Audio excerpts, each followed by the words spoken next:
உண்மையிலேயே இது தமிழக அரசியல் புரட்சித் தலைவர் எம்ஜிஆர் அவர்களுக்கு பிறகு ஒரு மிகப்பெரிய எழுச்சியை சந்திக்கிறது என்றுதான் நாம் சொல்ல வேண்டும்.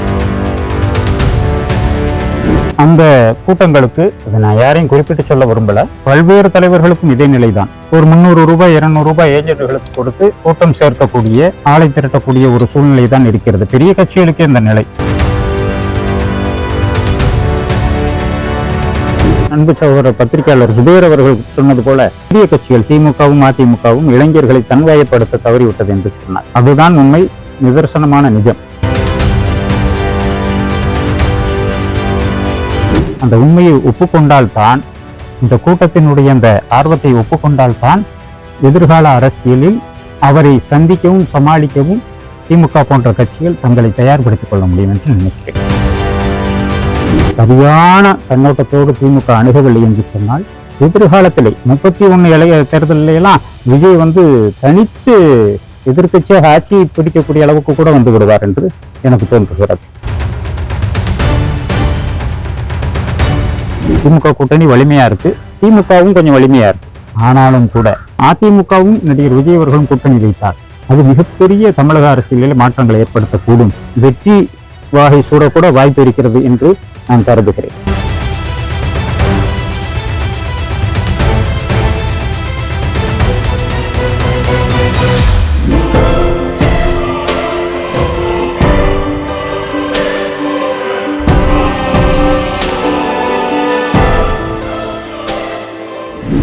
தமிழ் காவேரி சேனல் நேயர்களுக்கு வணக்கம். இன்னைக்கு பார்த்தீங்கன்னா, நம்ம இந்திய சோசியலிஸ்ட் கட்சியோட தேசிய செயலாளரும் HMKB மாநில செயலாளருமான டாக்டர் தமிமுல் அன்சாரி நிஜாமி நமக்காக பிரத்யேக பேட்டி அளிக்கிறார். அவர்கிட்ட சில கேள்விகள் உங்கள் சார்பா நாங்க வைக்கிறேன். வணக்கம் சார்.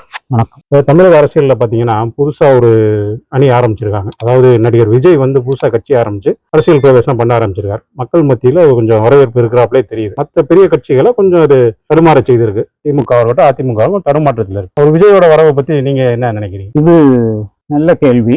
இன்றைக்கு எந்த ஒரு தலைவரும் ஒரு பொதுக்கூட்டத்திற்கோ மாநாட்டுக்கோ அல்லது வேறு நிகழ்ச்சிகளுக்கோ வருவதாக என்றால், அந்த கூட்டங்களுக்கு நான் யாரையும் குறிப்பிட்டு சொல்ல விரும்பல, பல்வேறு தலைவர்களுக்கும் இதே நிலைதான். ஒரு 300 ரூபாய் 200 ரூபாய் ஏஜென்ட்களுக்கு கொடுத்து கூட்டம் சேர்க்கக்கூடிய, ஆளை திரட்டக்கூடிய ஒரு சூழ்நிலை தான் இருக்கிறது. பெரிய கட்சிகளுக்கே இந்த நிலை. ஆனால் நடிகர் விஜய் அவர்களை பொறுத்த வரைக்கும் அவருடைய தொண்டர்கள் தன் எழுச்சியாக, பணத்திற்காக அல்லாமல் முழு ஈடுபாட்டோடு அவர்கள் விஜய் கூட்டத்திற்கு வருகிறார்கள், பொதுக்கூட்டங்களிலே பங்கேற்கிறார்கள் என்பது வியக்கத்தக்க, ஆச்சரியப்படத்தக்க ஒரு செய்தியாக இருக்கிறது. உண்மையிலேயே இது தமிழக அரசியல் புரட்சித் தலைவர் எம்ஜிஆர் அவர்களுக்கு பிறகு ஒரு மிகப்பெரிய எழுச்சியை சந்திக்கிறது என்றுதான் நாம் சொல்ல வேண்டும். இப்படி ஒரு ஆரோக்கியமான அரசியலா இருக்கும்னு நினைக்கிறீங்களா?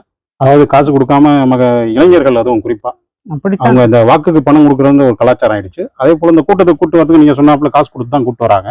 ரெண்டுமே இல்லாம ஒரு புதுசா ஒரு ஆரோக்கியமான அரசியலை நோக்கி தமிழக அரசியல் நகர்கிறதா? இது ஆரோக்கியமான அரசியல் என்பது இரண்டாம் பட்சமாக நாம் இரண்டாவதாக அதை எடுத்துக்கொள்வோம்.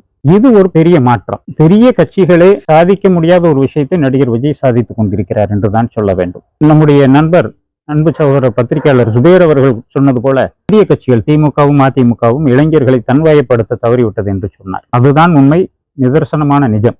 இன்றைக்கு விஜய் அவர்களுக்கு கூடுகின்ற கூட்டம் எந்த விதமான பின்புலமும் இல்லாமல், எதையும் எதிர்பார்க்காமல், ஒரு மாற்றம் வேண்டும் என்பதற்காகவே கூடுகிற ஒரு மக்கள் சக்தியாகவே தான் இதை நாம் பார்க்க வேண்டும். அப்படி எடுத்துக்கொண்டால் தான், விஜயினுடைய வளர்ச்சியை நாம் அந்த உண்மையை ஒப்புக்கொண்டால் தான், இந்த கூட்டத்தினுடைய அந்த ஆர்வத்தை ஒப்புக்கொண்டால் தான் எதிர்கால அரசியலில் அவரை சந்திக்கவும் சமாளிக்கவும் திமுக போன்ற கட்சிகள் தங்களை தயார்படுத்திக் கொள்ள முடியும் என்று நினைக்கிறேன். நடிகர் விஜய் இப்ப தமிழக அரசியல்ல ஒரு விஸ்வரூபம் எடுத்துட்டு இருக்காரு. எல்லாருமே ஒரு ஆச்சரியமா பார்த்துட்டு இருக்காங்க. இதர கட்சிகள் ஒரு வருகையை கொஞ்சம் ஆர்வத்தோட எதிர்பார்க்குறாங்க. அதே போல சமூக வலைதளங்கள்லையும் பார்த்தீங்கன்னா ஒரு நல்ல வரவேற்பு இருக்கு. அவரை யாராவது திட்டி கமெண்ட் போட்டால் பதிலடி கொடுக்கறதுக்கு இளைஞர்கள் மத்தியில் ஒரு பெரிய கூட்டம் உருவாகிருக்கு. இந்த சூழ்நிலையில விஜயோட வளர்ச்சியை திமுக ஒரு அனுபவமிக்க ஒரு கட்சி, அதில் உள்ள சீனியர் அமைச்சர்கள் கூட விஜயோட வளர்ச்சியை ஒரு அசால்ட்டா எடுத்துக்கிட்டு இருக்காங்க. அவர் என்ன ஒரு நடிகரை பார்க்க கூட்டம் வருது அப்படிங்கிறப்ப ஒரு அசால்ட்டான நிலையை எடுத்துக்கிட்டு இருக்கிறதா ஒரு கருத்து இருக்கு. அதை பத்தி என்ன நினைக்கிறேன்? உண்மையிலேயே திமுக தொண்டர்களை அவங்க நம்பிக்கை இழந்து போயிடக்கூடாது அப்படிங்கிறதுக்காக அந்த அமைச்சர்கள் விஜயை சாதாரணமாக எடுத்துக்கொள்வது போல காட்டி கொண்டிருக்கிறார்கள். அப்படித்தான் நான் நினைக்கிறேன், கருதுகிறேன். ஏன் அப்படின்னா, இவர்கள் சாதாரணமாகவே உண்மையாகவே எடுத்துக்கொண்டால் பாருங்க, மூத்த ஆளுமை கலைஞரை பத்தி நான் சொன்னேன் முன்னாடியே. அவர் மரண தருவாயிலே முதலமைச்சராக இல்லை, முதல்வராக இல்லாமலே இறந்து போனார். ஆனால் எம்ஜிஆரும் சரி ஜெயலலிதா அவர்களும் சரி முதல்வராக இறந்தார்கள். ஆமா, முதல்வர் பதவிங்கிறது ஒரு பெருசு ஒன்றும் இல்லை அப்படின்னு சொல்லலாம். அந்த முதல்வர் பதவி என்று குறிப்பிட்டது அது ஒரு குறியீடு, மக்களினுடைய பெரும்பான்மை மக்களுடைய ஆதரவுக்கான ஒரு குறியீடு. ஆக வரலாற்று ஆளுமை கலைஞர் பெரும்பான்மை மக்களால் அங்கீகரிக்கப்படாமலே இறந்து போனார், முதல்வர் பதவி இல்லை. ஆனால் எம்ஜிஆருக்கும் ஜெயலலிதாவுக்கும் அந்த வாய்ப்பு கிடைத்தது. அதனால் தான் விஜய் அவர்கள் வருகையை சரியான கண்ணோட்டத்தோடு திமுக அணுகவில்லை என்று சொன்னால் எதிர்காலத்திலே 31 இளைய தேர்தலிலாம் விஜய் தனிச்சு எதிர்க்கட்சியாக ஆட்சியை பிடிக்கக்கூடிய அளவுக்கு கூட வந்து விடுவார் என்று எனக்கு தோன்றுகிறது. இப்போதே அவர் மிக அதிகமான சதவீத வாக்குகளை பெற முடியும், மிகப்பெரிய மாற்றங்களை ஏற்படுத்த முடியும். என்னால் அவர் அசைக்க முடியாத சக்தியாக வளர்ந்து வருகிறார். திமுக இதை தகுந்த யுக்திகளோடு தடுக்கவில்லை என்றால், வியூகங்களை வகுக்கவில்லை என்றால், விஜய் தமிழகத்தினுடைய முதல்வராக ஒரு நாள் ஆட்சி கட்டிலே அமர்வது நிதர்சனம், நிச்சயம். திமுக பாத்தீங்கன்னா அவர் பேசுறப்ப மைக் ஒயரை கட் பண்ணாங்க, கரண்டை கட் பண்ணாங்க அப்படிங்கிறாப்புல அவர் சொல்றாரு. புயல் நடந்துச்சா இயற்கை கூட நடந்துடலாம், ஆனா அவர் சொல்றாரு. இதை பார்த்து அவங்க திமுக ஒருவேளை எதுவும் மறைமுகமா தடுக்க பாக்குறாங்களா? தடுக்க பார்ப்பதாக நான் நினைக்கல. பொதுவாகவே திமுகவை பொறுத்த வரைக்கும் முதல்வர் அவர்களும் துணை முதல்வர் அவர்களும் இயல்பாக இருக்கிறாங்க, பெரிய அதிருப்தியும் இல்லை அவங்க மேல, சிறப்பாகத்தான் செயல்படுறாங்கன்னு சொல்லலாம். ஆனால் சில அமைச்சர்கள் பண்ணையார்களைப் போல மிட்டாமராசுகளைப் போல தொண்டர்களை விட்டு தூரமாகிக்கிட்டு இருக்காங்க. அவங்க என்னதான் ஆற்றல் மிக்கவர்களாக இருந்தாலும் செயல் வீரர்களாக இருந்தாலும் மக்கள் அவர்களுடைய அந்த வள வாழ்க்கையையும் வளமான வாழ்க்கையையும் அவங்களுடைய செயல்பாடுகளையும் பார்த்துட்டு ஒரு அந்நியமாவே போய்கிட்டு இருக்காங்க மக்கள். அந்த சதவீத மக்கள் எல்லாம் விஜய் அவர்களால் வசீகரிக்கப்படுகிறார்கள். விஜய் நம்மள ஒரு ஆளு அப்படின்னு பார்க்குறோம். அவர் நடிகராகவே இருந்தாலும் கூட இவர் சாமானிய மக்களுடைய பிரதிநிதி அப்படின்னு பார்க்குறாங்க.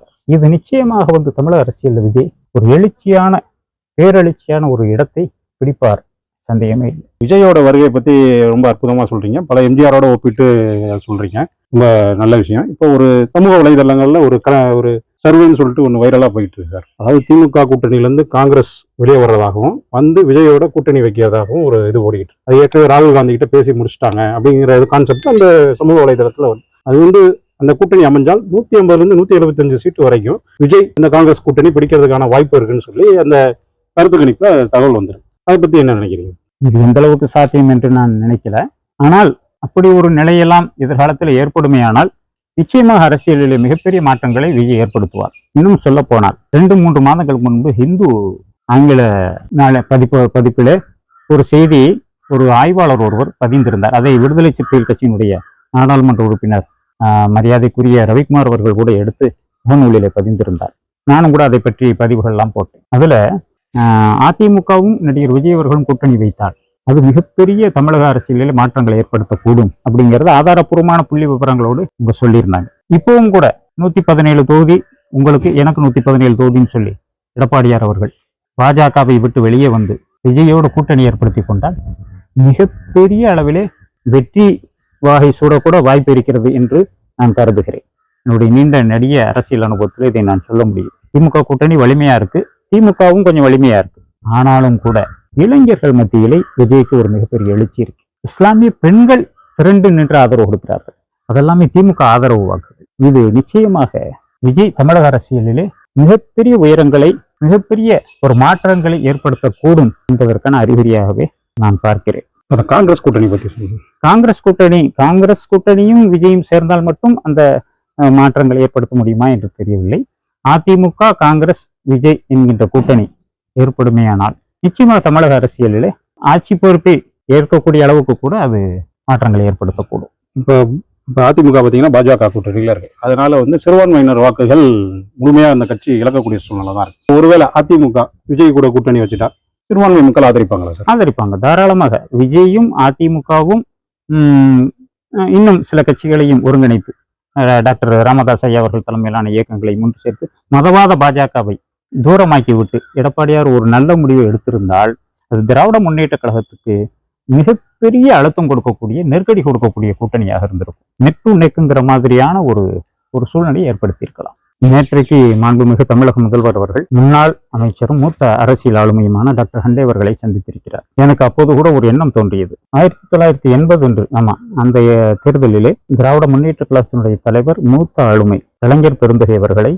எதிர்த்து எம்ஜிஆர் அவர்களால் ஹண்டே அவர்கள் நிறுத்தப்பட்டார், களம் கண்டார். அந்த தேர்தலில் ஹண்டே அவர்கள் 699 வாக்குகள் 690 வாக்குகள் வித்தியாசத்தில் கலைஞரிடம் தோற்று போனார். நீண்ட இழுபறிக்கு பிறகு அது அறிவிக்கப்பட்டது. கலைஞர் என்று சொன்னால் ஒரு மூத்த ஆளுமை, மிகப்பெரிய சிதம்பரம் அண்ணாமலை செட்டியார், பூண்டி வாண்டையார் அவர்கள், ஆற்காடு நவாப் போன்ற பெரிய குடும்பத்தை சேர்ந்தவர்களெல்லாம் சாதிக்க முடியாத உயரங்களை சாமானிய குடும்பத்தில் பிறந்து இன்னைக்கு பெரிய உயரங்களை தொட்ட சாதனை சரித்திரம் கலைஞர். யாரும் மறுக்க முடியாது, எதிரிகளும் ஏற்றுக்கொள்வார்.